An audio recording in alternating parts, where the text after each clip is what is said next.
and thank you so much for joining us again on another episode of Community Connect. It is always such a pleasure to connect on issues of critical importance to our community.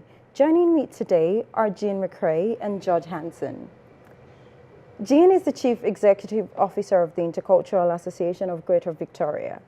She is the Sector Co-Chair for Pathways to Prosperity, President of the Affiliation of Multicultural Societies and Service Agencies of BC. She represents AMSA on the National Settlement Council and the Canadian Immigrant Settlement Sector Alliance. Jean has been working in the immigrant and refugee services sector since 1982, inclusive of 3 years working with refugees in Central America. Thank you so much for joining us today. Happy to be here. Yeah.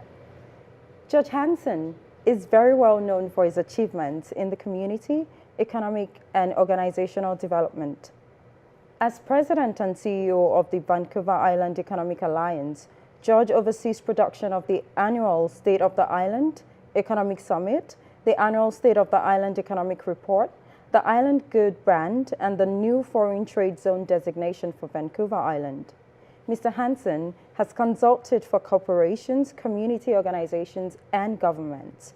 He served as president of the Business Improvement Areas of British Columbia, and he is chair of the Nanaimo Foundation. Thank you so much for joining us today. My pleasure, Ruth. Yeah.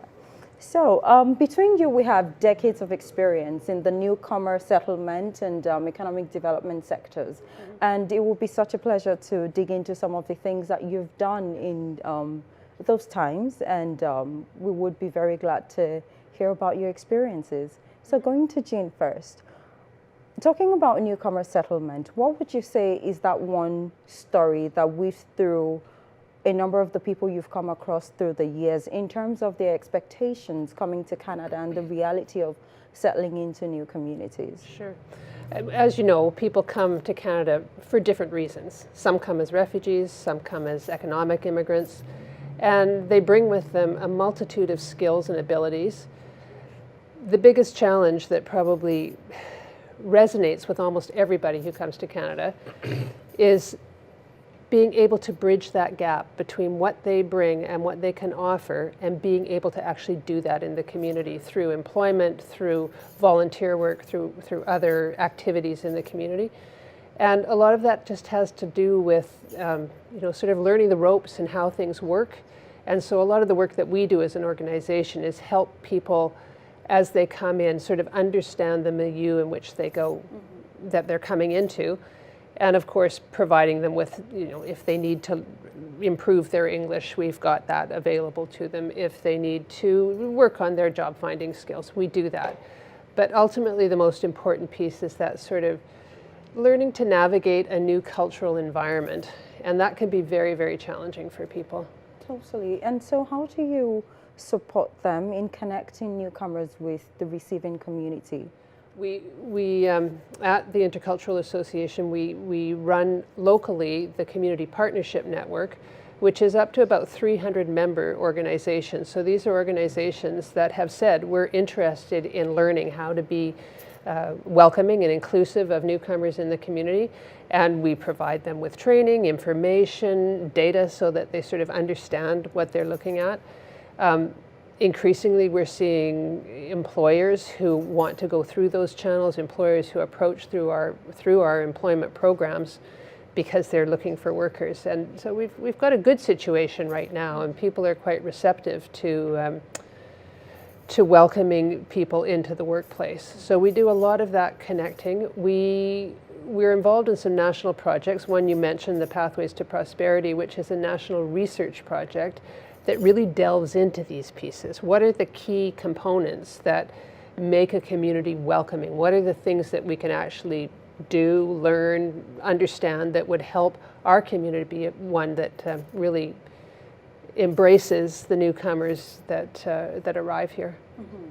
Thank you. Speaking about prosperity, Judge, what would you say your work as president of the Vancouver Island Economic Alliance, how would you say that you connect your role in that with the needs in the community?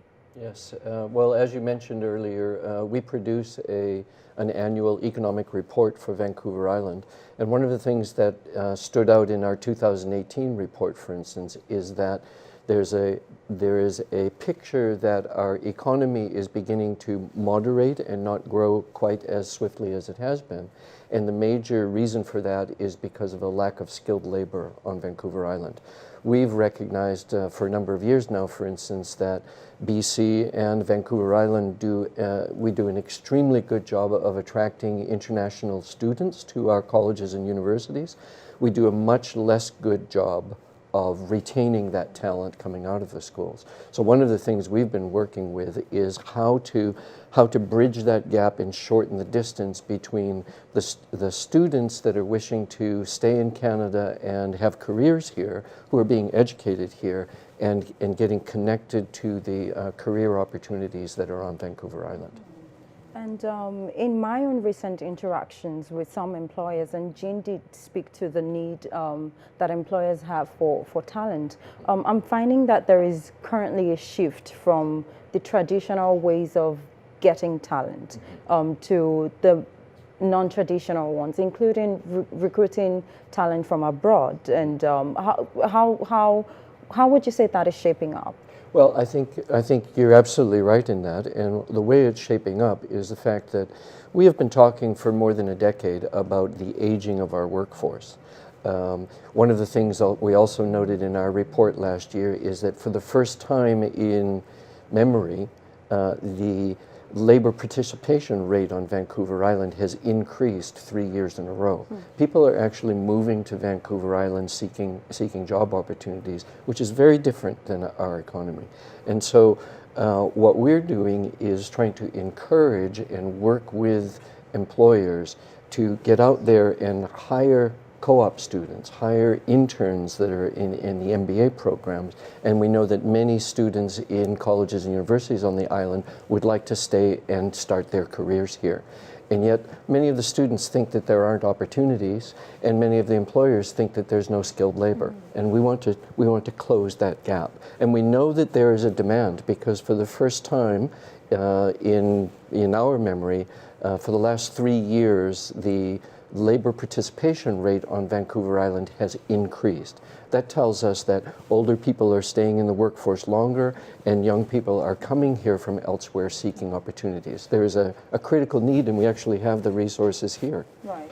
Right. So on one hand, we have the need that employers have for talent. And on the other hand, we have the need of newcomers for support when they get into the workforce. It's one thing to get in there. It's one thing to have a diverse workforce. It's another thing for it to be inclusive. So what would you say the role of the different stakeholders are in supporting newcomers? Yeah, well, certainly an organization like ours can work with both newcomers and employers to help sort of open up the conversation about what's going to work. And so we do a lot of work in that area. I think for employers, they need to recognize that sometimes if they have a worker who's coming from a different cultural background, this is not about their skills, this is about their cultural background, there's going to be things that they just don't know, because if you grow up here, you know certain things. They're just part of the fabric of how you talk to each other, how you write a memo, how you do many of the things you do every day in the workforce. So I think for employers, they need to expect that there might have to be a little more explicit about what they do and why they do it that way. And those are all skills that can be learned. And for the newcomers themselves, it's also, trying to learn those things and understand that it's not going to be the same as it might be where they've been working or in a different kind of workplace. Totally. Thank you very much, Jean, and thank you so much, George. And there we have it. It's a two-way traffic connecting employers and newcomers. Our gratitude to George Hanson and Jean Mcrae for those excellent perspectives. Our differences are minute in comparison to our similarities, and that we need to just work better together. I think the overarching takeaway is that inclusion, integration is not a big deal. It's a mindset that people need to accept and move on, and find ways to collaborate and work together in ways that are productive and equitable for everybody. I think what institutions need to do is start with identifying what works and then do that. What institutions tend to do is start with where they are and figure out how to get to where they want to be. Just go to what works and figure out the rest. I'm always inspired to see how many people care about this issue, and increasingly how many people care about it in the community. It's wonderful to see such a broad array of people out on a Saturday morning to talk about a topic that's close to my heart, but and increasingly is close to the community.